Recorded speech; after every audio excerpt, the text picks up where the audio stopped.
लेकर आए आपके लिए क्लास 10 चैप्टर 6 ट्रायंगल के ऊपर एक और केस स्टडी। जी हाँ बच्चा, कुछ केस स्टडी में से पहले कराई, अगर आपने अभी तक वो नहीं देखी है तो आप उसको देख कर आए। और आज की केस स्टडी स्टार्ट करते हैं। याद रहे बच्चा लोग, ये सारे के सारे सिलेक्टेड केस स्टडी हैं, इनको तैयारी करें बहुत अच्छे से, पेन और पेपर निकाल लें और स्टार्ट करते हैं आपकी केस स्टडी। क्या कहा गया है? An aeroplane leaves an airport and flies due north. कह रहे हैं एरोप्लेन है, उन्होंने एक एयरपोर्ट को लीव किया और चला नॉर्थ की तरफ, ड्यू नॉर्थ।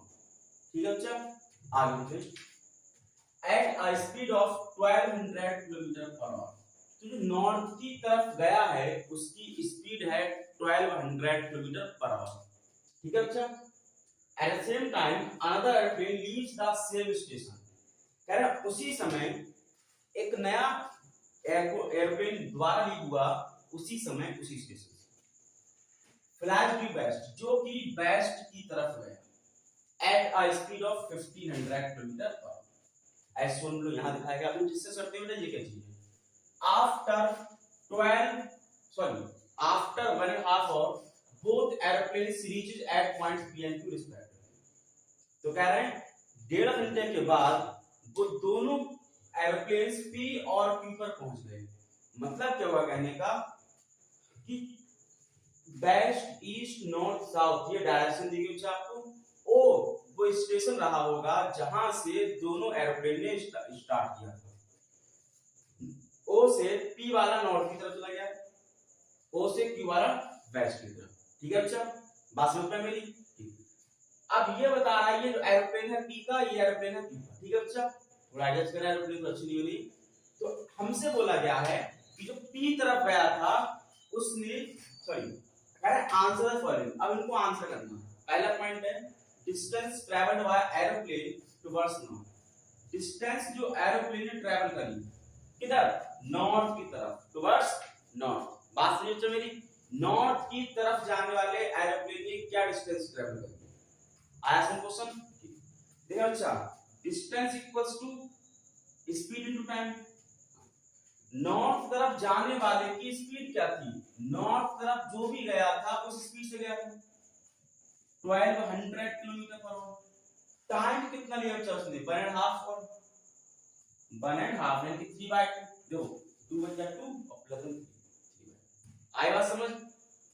देखो 2 से 6 टाइम और 3 6 1800, यानी कि 1800 किलोमीटर वो चला होगा। Option number 1। समझ आया बच्चा? बहुत बेसिक सी केस स्टडी हो चाहिए। कोई डाउट तो बताएं। क्या बोला गया कि O से P की तरफ गया, O से नॉर्थ की तरफ गया कौन? P। किस स्पीड से? 1200 किलोमीटर पर आवर की स्पीड से। कितने टाइम तक? इतने टाइम तक। क्या डिस्टेंस ट्रैवल करी? Using the formula of physics, distance equals to speed in time. Speed हमारी 1200 की, टाइम हमारा 1.5 hour था। तो 2 × 2 प्लस 1 3। मिक्स फ्रैक्शन था, मैंने फ्रैक्शन बनाया और उसको कैंसिल कर दिया। 1800 किलोमीटर। ठीक है, समझ आया? नोट कर ले। नेक्स्ट क्वेश्चन बच्चा क्या बोला गया? Distance travelled bye aeroplane towards waste. अब वो डिस्टेंस ट्रैवल करना है जो एरोप्लेन ने वेस्ट की तरफ चला है, यानी कि इधर चला। अच्छा देखो, इधर वाली स्पीड देख लो, इधर वाला टाइम देख लो, काम खत्म हो जाता है। वेस्ट की तरफ स्पीड कितनी है? 1500 किलोमीटर पर आवर।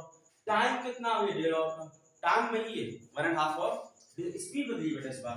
तो distance equals to speed into time. Distance कितनी? 1500 की और स्पीड 3/2 की। 3/2 देखो 2 से डिवाइड कर रहे हैं बेटा, 750 रह गया इनटू 3। 1500 का आधा 750। कभी भी 2 से डिवाइड कर दो तो हाफ कर दिया करो, काम खत्म हो जाता है। लो 300 3 5 15 3 7 21 22, यानी कि 2250 किलोमीटर पर आवर की स्पीड से वो चल गया बच्चा। यानी कि ये कितना चला? 1800 किलोमीटर और ये कितना चला? 2250 किलोमीटर। क्या मेरी बात समझ पाए आप लोग? बहुत आसान है सर, इतनी आसान केस स्टडी क्यों कराएं? बच्चा कभी कभी आसान केस स्टडी भी आ जाती है और बच्चे डर के छोड़ देते हैं, हो सकता है टफ। बेहतर है कि हम लोग इजी और टफ दोनों करें। ठीक है, नोट करें। ठीक है, अच्छा next question. In figure angle POQ is acute of Q is right और नॉट। कह रहा नया क्वेश्चन, अगला क्वेश्चन क्या पूछा गया बच्चा? POQ एंगल क्या है? तो पहले दो टर्म को समझना चाहिए, एक्यूट और ऑब्ट्यूज क्या है। एक्यूट एंगल उसे कहा जाता है जो ग्रेटर देन 0 हो और लेस देन 90। ऑब्ट्यूज उसे कहा जाता है जो लेस देन 180 हो और ग्रेटर देन 90। ठीक है बच्चा, बात समझ में आई। तो अब बात है कि डायरेक्शन लाइंस होती है वो तो परपेंडिकुलर होती है। हाँ, अगर परपेंडिकुलर तो 90 का हो गया, यानी कि राइट ट्रायंगल। आया बात समझ में। Next question, distance between planes after 1.5 hour. जो दो प्लेन थे उनकी 1.5 घंटे के बाद उनके बीच में डिस्टेंस क्या है। प्लेन एक बच्चा यहाँ पर है, एक यहाँ पर है, इनकी डिस्टेंस निकालना। अब समझिए ये 90 का एंगल है, अगर ये 90 का एंगल है तो ये बना बेटा राइट ट्रायंगल और ये बना PQ hypotenuse.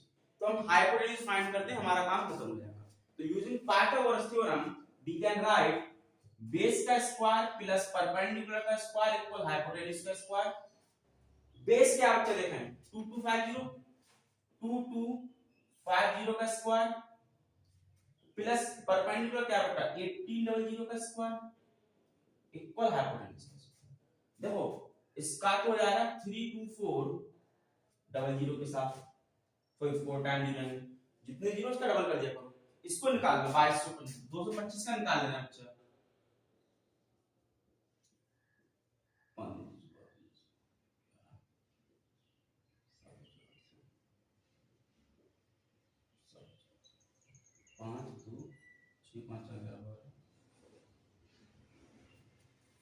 Five to six to five, ठीक है अच्छा 52625 और 2 जीरो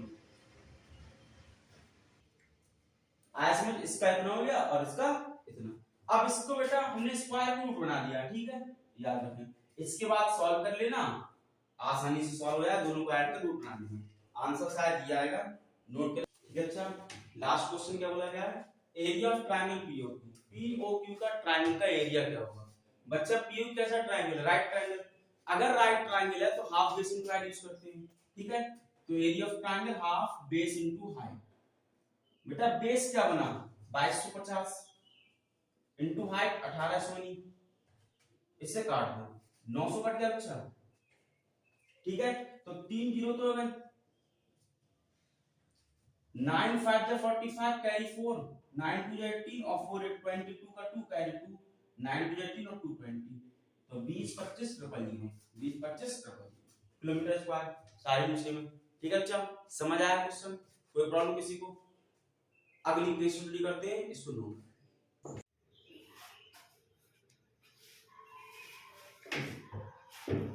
एक नई केस स्टडी लेकर आए बच्चा लोग, आप बहुत ही इंटरेस्टिंग मजेदार, जो देखने में लग रही है फिजिक्स की पर होगी मैथ की। जी हाँ बच्चा लोग समझें। The law of reflection states that when a ray of light reflects of a surface. कह रहा है जब लॉ ऑफ रिफ्लेक्शन कह रहा है जब एक रे ऑफ लाइट सरफेस पर पड़ने के बाद रिफ्लेक्ट होती है, then angle of incidence equal होगा एंगल ऑफ रिफ्लेक्शन के। तो उस समय पर जो इंसिडेंस एंगल है वो रिफ्लेक्शन एंगल के इक्वल होता है। ठीक है बच्चा, कुछ ऐसा हमें बताया गया है। तो ये तो हमारा इंफॉर्मेशन हुआ कि एंगल आई और एंगल आर इक्वल होते हैं इंसिडेंस पॉइंट पर। ठीक है बच्चा, रिफ्लेक्शन के केस में इसका डायग्राम बच्चा दिया रहता है, दिया भी था इस केस स्टडी में, जगह कम होने की वजह से बच्चा मैंने इसको नहीं बनाया। ठीक है, मुझे लगता है कि आप लोग को आता होगा। अब पैराग्राफ स्टार्ट करते हैं। ये तो सिर्फ एक हिंट दे दीजिए आपको। Ramesh places a mirror on a level ground to determine the height of a pole. Ramesh नाम के एक प्राणी ने एक लेवल ग्राउंड पर एक मिरर रख दिया है। सही बच्चा, क्या कर रहा है उस मिरर से, खेल रहे हैं। कैसे, he stands at a certain distance with traffic light fired on it, और उस मिरर पर ट्रैफिक लाइट फायर हो रही है, पड़ रही है बच्चा। ठीक है, he stands at a certain distance so that he can see the top of pole reflected from the mirror। कह रहे हैं वो मिरर से इतनी डिस्टेंस पर खड़े हैं कि पोल का टॉप मिरर से रिफ्लेक्ट होने के बाद उनको प्रॉपर दिखाई पड़ जाए, उनको प्रॉपर दिखाई पड़ जाए।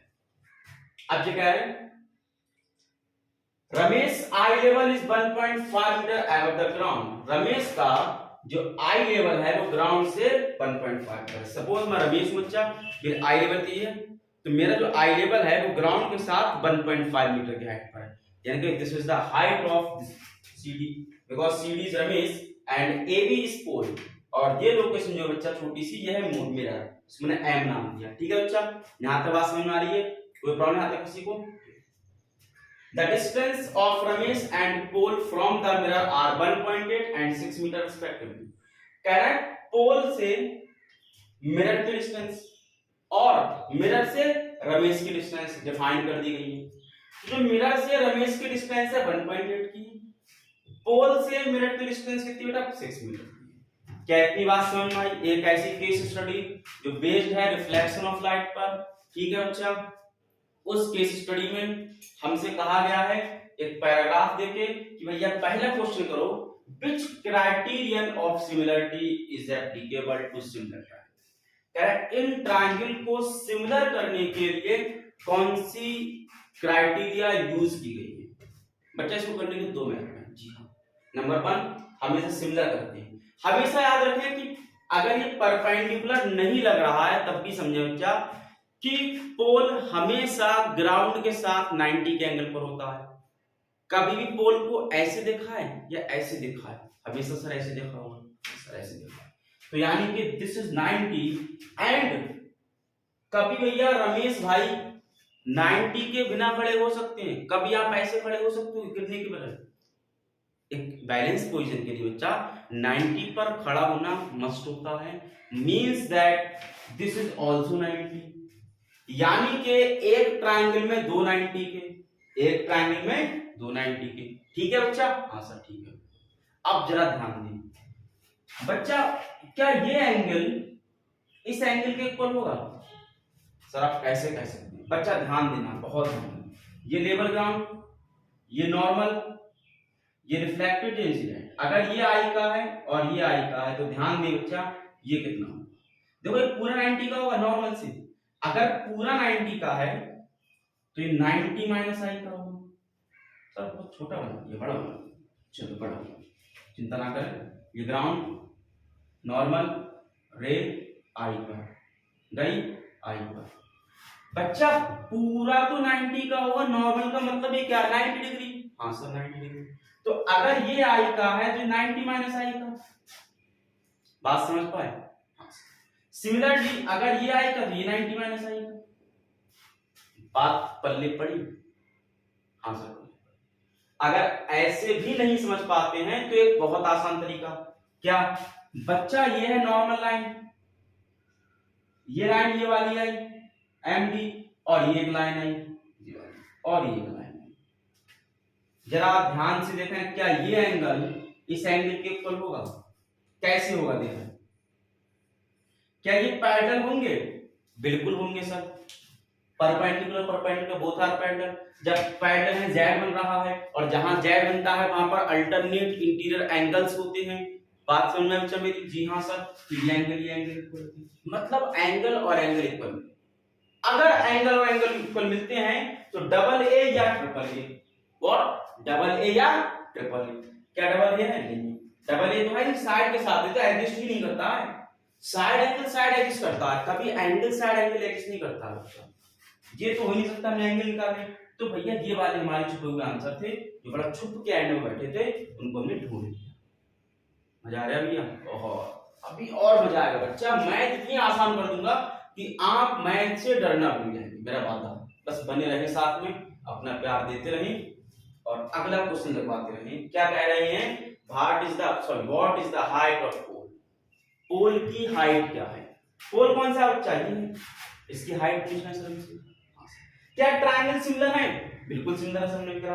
अगर ट्रायंगल सिमिलर है तो रेशियो इक्वल होगा? हाँ होगा। तो हम कह सकते हैं कि दिस अपॉन दिस। भैया करस्पॉन्डिंग बहुत ध्यान से लिखिए, अगर नहीं लिखना आता है मेरी सेपरेट वीडियो है, प्लेलिस्ट चेक करें ट्रायंगल की, सेपरेट वीडियो पूरी ऑर्डर पर बनी है बेटा, करस्पॉन्डिंग को बहुत अच्छे समझाएंगे इसमें।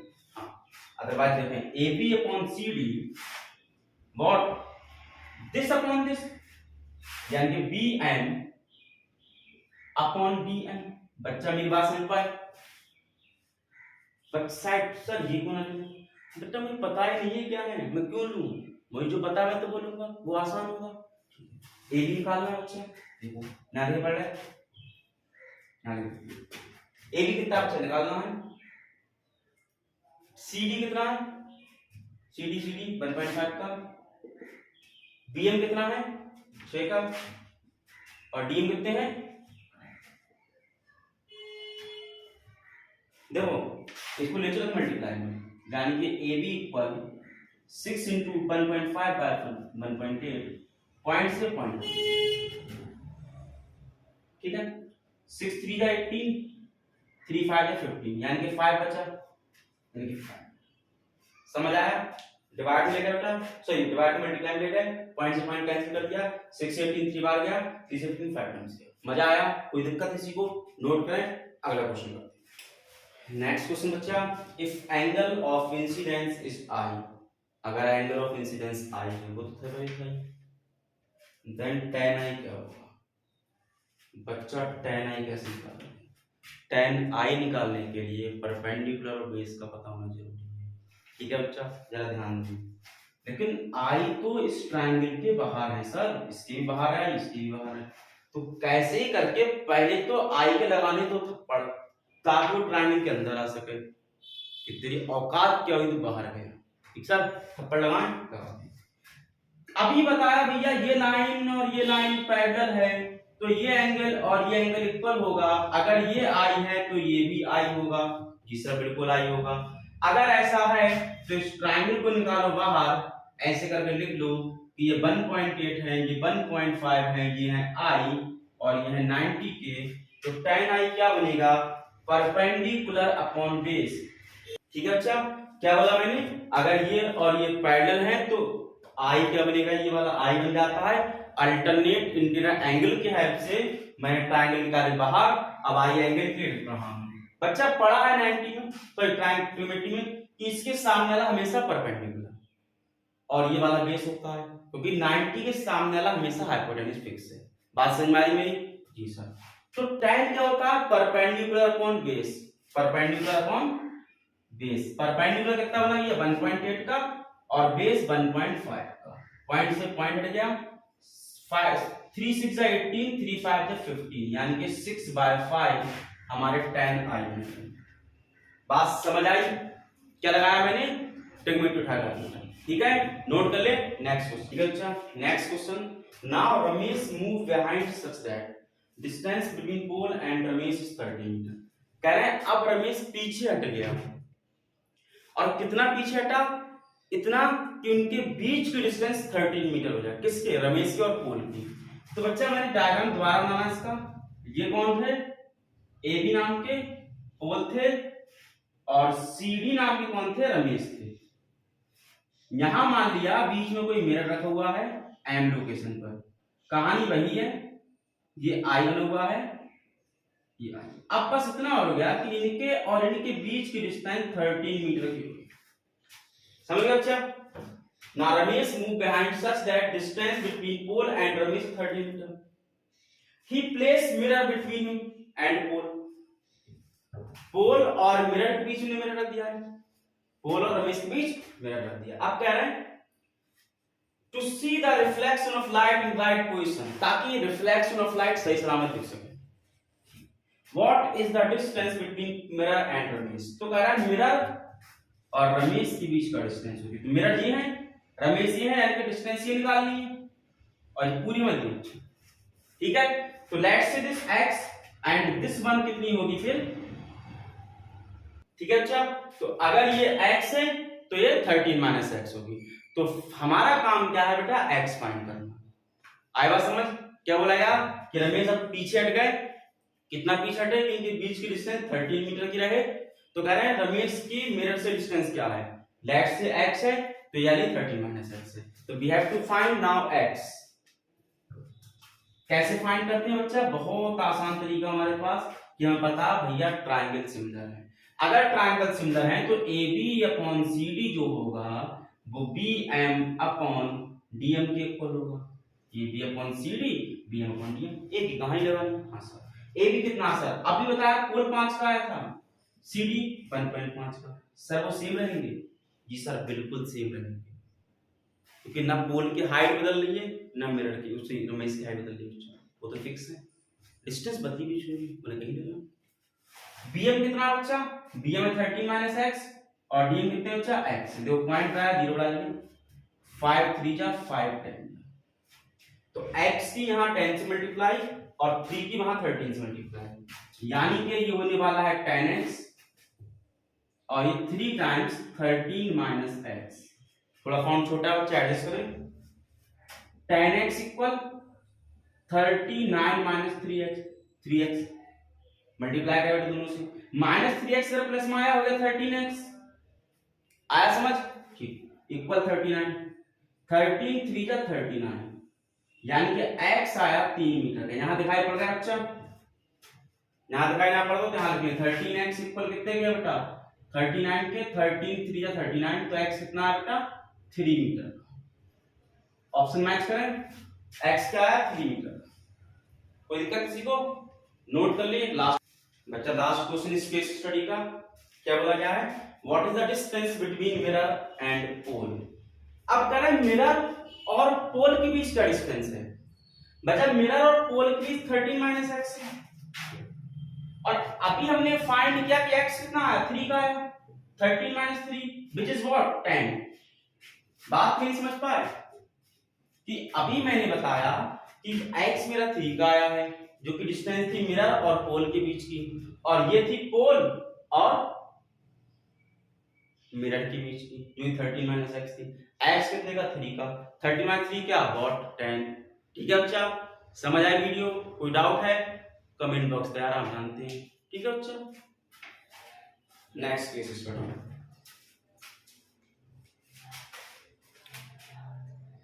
एक नई केस स्टडी, चलो देखना क्या कह रही है case study. Rohan wants to measure the distance of pond during to the visit to his native. Rohan कहीं घूमने गए और उन्होंने देखा एक तालाब। अब उनके दिमाग में घंटी बजी कि क्यों ना इसको नापा जाए। ठीक है बच्चा, देखो कितने बार आती है, घूमेगा तो घूमे आप, क्यों किसी दुख दे रहे हो यार, क्यों तालाब नाप लो, हमारा दुख हमें दुख दे रहे हो। चलो यही दुख बेटा फ्यूचर बनाते हैं। कैसे, he marks point A and B on the opposite edge of point as solid figure।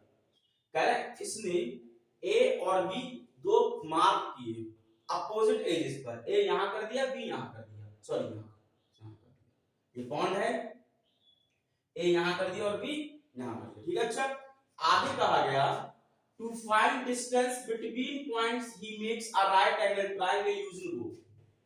फिर इस डिस्टेंस को फाइंड करने के लिए उसने एक राइट ट्रायंगल बना दिया रस्सी की हेल्प से।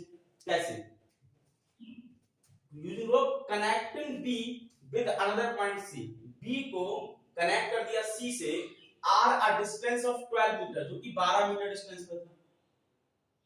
ठीक है, आगे connecting C to D at a distance of 40 meter, C से D को कनेक्ट कर दिया 40 मीटर पर from point C and the connecting D to the point A which are a distance of 30 meter, और D को A से connect कर दिया 30 metre, such that angle ADC 90 का है। ठीक है अच्छा, केस स्टडी समझ में आई क्या थी, रोहन गए थे घूमने, उनका हुआ दिमाग खराब, उन्होंने बोला इस तालाब को नापूंगा ये मैं, तो तालाब को नापना शुरू कर दिया। कैसे शुरू किया, इन्होंने 3.4 पॉइंट ले लिए, उन्हें कनेक्शन दिया आपस में, उनकी length the by using the rule. अब कहा गया है तुमसे कि भैया बताइए कि which property of geometry will be used to find the distance AC। तो कह रहा है डिस्टेंस AC को फाइंड करने के लिए कौन सी प्रॉपर्टी यूज होगी। बच्चा देखे ध्यान से, A से लेकर C तक कोई कनेक्शन नहीं मिला है, लेकिन अगर इस लाइन को से आगे बढ़ा दी तब तो होगा आंसर। तो क्या बनता है 90 का एंगल, 90 का एंगल बन रहा है, साइड फाइंड करनी है। हमेशा याद रख ली, दिल पर छाप ली, कभी भी 90 का एंगल बनता हो साइड फाइंड करनी हो पाइथागोरस। कौन सी गोरस, पाइथागोरस। तो पहला क्वेश्चन फिनिश, पाइथागोरस थ्योरम से होगा। ठीक है बच्चा, कैसे होगा देखते हैं। अगला question, what is the distance AC, ऊंच भी वही लिया, पहले कहा था कि AC फाइंड किसकी हेल्प से करेंगे, अब कह रहे हैं फाइंड करो, AC फाइंड करो, तो कर लो भैया AC फाइंड। देखो in right triangle ADC using Pythagoras theorem. Perpendicular का स्क्वायर प्लस बेस का स्क्वायर इक्वल हाइपोटेन्यूज का स्क्वायर, किसने बताया? पाइथागोरस ने। ठीक है बच्चा लोग, एडी का स्क्वायर प्लस सीडी का स्क्वायर इक्वल एसी का स्क्वायर। ठीक है बच्चा, समझिए कहानी। एडी कितना आ रहा 30 का स्क्वायर, सीडी कितना 40 का स्क्वायर बराबर एसी का स्क्वायर। आंसर आता होगा शायद 50। कैसे चलेगा? 30 का स्क्वायर 900, 40 का स्क्वायर 1600 और स्क्वायर रूट मिल जाए बच्चे यहाँ पे 16 में 2500 आ गया। ठीक है बच्चा, अब रूट बना लिया हमने। 25 का 5 बाहर आया, डबल जीरो का सिंगल जीरो बाहर आया, तो एसी हमारा 50 मीटर। क्या मेरी बात समझ पाए आप लोग? कोई प्रॉब्लम किसी को? पक्का समझ आ रहा है? ठीक, नोट कर। ठीक है बच्चों, next question, which is the following doesn't form a Pythagoras triplet.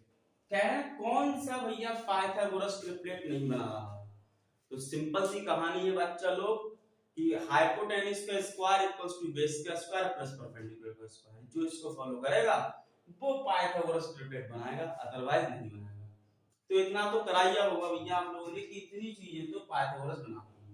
7 का स्क्वायर 49, 24 का 576, which is equal to 625 और 25 का होता भी नहीं है। बात समझे? सिमिलरली 21 का स्क्वायर 441, 20 का स्क्वायर 400 जो नहीं बना गए। ऑप्शन नंबर 2 नहीं बनाएगा। 15 8 17 ये बनाता है, 5 12 13 ये बनाता है। सर कैसे बता पा रहे हैं? बस एक ही कहानी। पाइथागोरस थ्योरम के हिसाब से सबसे बड़ी वाली को मानो हाइपोटेन्यूज, तो उस बड़ी वाले का स्क्वायर अगर इन दोनों के स्क्वायर के प्लस के बराबर आया तब तो होगा, अदरवाइज नहीं होगा। ठीक है बच्चा, कर लेंगे इतना काम। लेंथ ऑफ एबी, एबी की लेंथ क्या है बच्चा? एबी की लेंथ क्या है जरा ध्यान से देखो। पूरा एसी अभी कितने का आया था? 50 मीटर का। एसी तो आया था बच्चा 50 का। अब अगर मुझको एबी फाइंड करना है तो मैं क्या करूं? एसी में से माइनस कर दो बीसी, तभी तो एबी मिलेगा। एसी में से माइनस कर दो बीसी तो मिलेगा बेटा मुझे एबी। ठीक है, तो एसी कितना बच्चा देख 50 का और बीसी कितना बच्चा देख 12 का।